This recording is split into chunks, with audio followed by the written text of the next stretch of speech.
허위 인터뷰, 대선 공작 게이트의 심각성에 대한 인식이 국민적으로 확산되고 있습니다.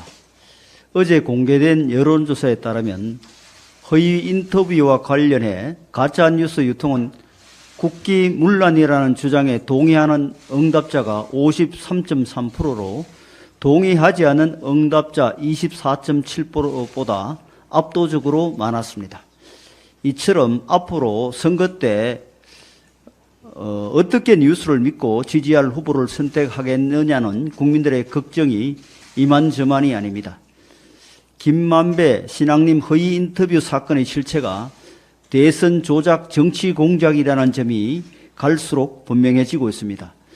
뉴스타파의 가짜 인터뷰 보도를 미리 알고 있었다 한 이재명 대표의 SNS 게시물, 친민주당 언론들의 팩트체크 없는 집중 포화, 친명 정치권 인사들의 동시다발적 화력 집중, 그리고 민주당 출신 법무부 장관 하에서 모든 것을 알고 있었을 문재인 정권 검찰과 법무부의 방조 묵인 등 이 모든 일련의 과정과 정황은 이번 사건이 조직적인 대선 조작 정치 공작일 수밖에 없다는 결론을 향해 가고 있습니다.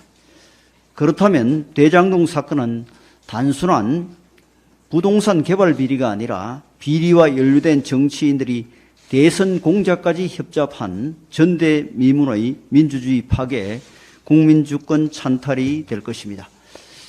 이번 대선 공작 사건은 일회성 가짜뉴스 유포 사건이나 일부 언론의 일탈 행위가 아닙니다. 역대 민주당과 민주당 지지 세력이 대선 때마다 습관처럼 저질렀던 대선 공작의 재현입니다.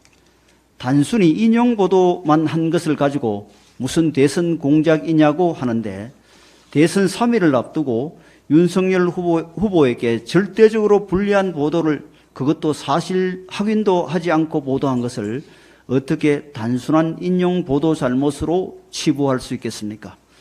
대선 결과를 바꾸기 위한 의도가 있었다고 보는 것이 합리적입니다. 대선 조작 공작의 원조 김대업은 겨우 1년 반 만에 감옥에서 나왔습니다. 그가 얼마의 돈을 받았는지, 그 돈을 누가 주었는지는 결국 제대로 밝혀지지 않았습니다. 그 대선에서 민주당이 승리했기 때문입니다. 하늘이 도와 천만다행으로 이번 정치 공작은 결국 실패했습니다. 이제 이 엄청난 범죄를 덮을 권력도 없고 숨을 곳도 없습니다. 지금 숨죽이고 있을 범죄자들에게 충고합니다.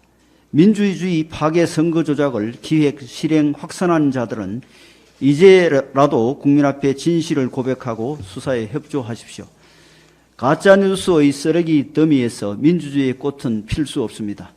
이번 사태를 계기로 가짜뉴스로 선거 결과를 조작하려는 민주주의 파괴 세력이 다시는 우리 사회에 발을 붙이지 못하게 해야 합니다. 국민의힘은 모든 당력을 집중해서 진상을 규명해 가겠습니다. 민주당도 야당 탄압이라는 뻔한 레퍼토리로 의혹에서 빠져나갈 생각을 버려야 합니다.